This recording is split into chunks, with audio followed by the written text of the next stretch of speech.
باپ کا انتقال حضور کے اس دنیا پہ قدم رکھنے سے پہلے ہی ہو گیا تھا۔ ابھی شکم مادر میں تھے کہ حضرت عبداللہ کا انتقال ہو جاتا ہے۔ در یتیم پیدا ہوئے ہیں۔ 6 سال کی عمر میں ابوا کے مقام پر ریت کے ٹیلے آئے تو وہاں سیدہ آمنہ کی طبیعت خراب ہو گئی، اور پھر لمحے بھی زندگی کے آخری ہیں۔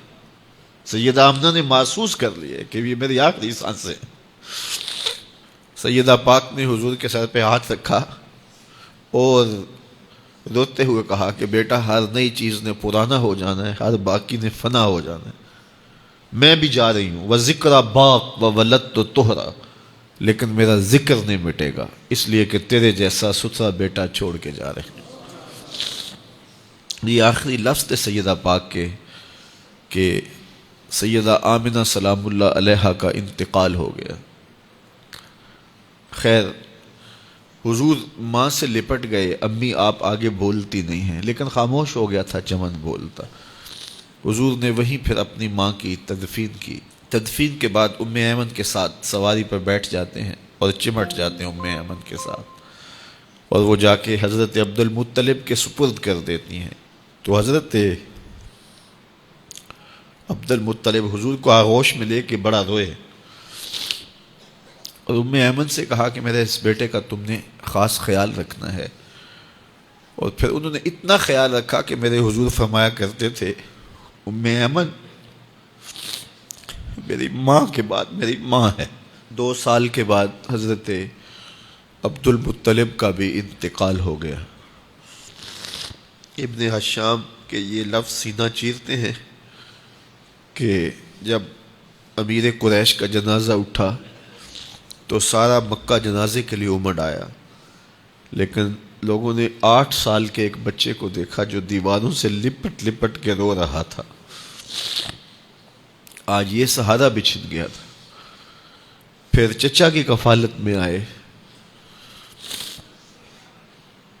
پھر ایک وقت آیا کہ وہ بھی اس دنیا کو چھوڑ گئے، اور اسی سال حضور کی اہلیہ کا انتقال بھی ہوا، اور اس سال کا نام عام الحزن، دکھوں کا سال رکھا۔ اہل مکہ نے جو سلوک کیا وہ کسی سے بھی مخفی نہیں ہے۔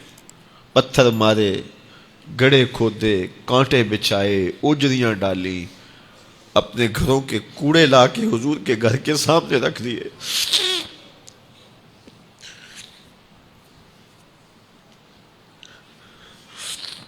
یہ کس چیز کی سزا دے رہے تھے میرے حضور کو؟ میرے حضور علیہ السلام نے پھر طائف کا سفر کیا کہ شاید وہ لوگ میری بات کو سن لیں، لیکن انہوں نے جو دردناک سلوک کیا وہ بھی تاریخ کا ایک انتہائی دردناک باب ہے۔ انہوں نے اوباشوں کے ہاتھوں میں پتھر دیے، اور جس راستے میں میرے حضور نے گزرنا تھا ان کو اس راستے پہ کھڑا کر دیا اور کہا ان پہ سنگ زنی کرو، اور وہ آقا کریم پہ پتھر مارتے، حضور کے پاؤں پہ پتھر مارتے۔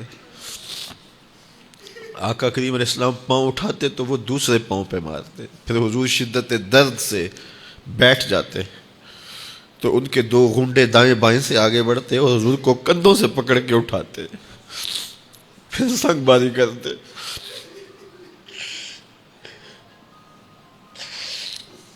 نالین حضور کے خون سے بھر گئے۔ عذاب کے فرشتے حضور کے پاس آئے کہ اگر آپ بد دعا بول دیں تو ابھی ہم ان پہاڑوں کو جوڑ دیتے ہیں، اور یہ طائف کے لوگ پس جائیں گے ان پہاڑوں کے درمیان، آسمان سے پتھر اتریں گے، ان کے سر کچل دیے جائیں جنہوں نے آپ کو دکھ دیے۔ اب صحابہ جو ساتھ تھے انہیں بھی شدید آرزو تھی کہ حضور ان کے لیے بد دعا کریں، انہوں نے بڑا دکھ دیا، تو پھر حضور کے ہاتھ اٹھ گئے۔ صحابہ کا خیال یہ تھا کہ ابھی حضور کی زبان کھلے گی اور بد دعا کے لفظ نکلیں گے اور یہ پیس دیے جائیں گے، لیکن جب وہ لب کھلے، وہ پتلی پتلی گلے قدس کی پتیاں، وہ لب ہائے دور جب کھلے تو لفظ کیا تھے؟ اے اللہ میری قوم کو ہدایت دے دے، یہ مجھے جانتی نہیں، اور کہا کہ مجھے ان کی نسلوں سے ایمان کی توقع ہے۔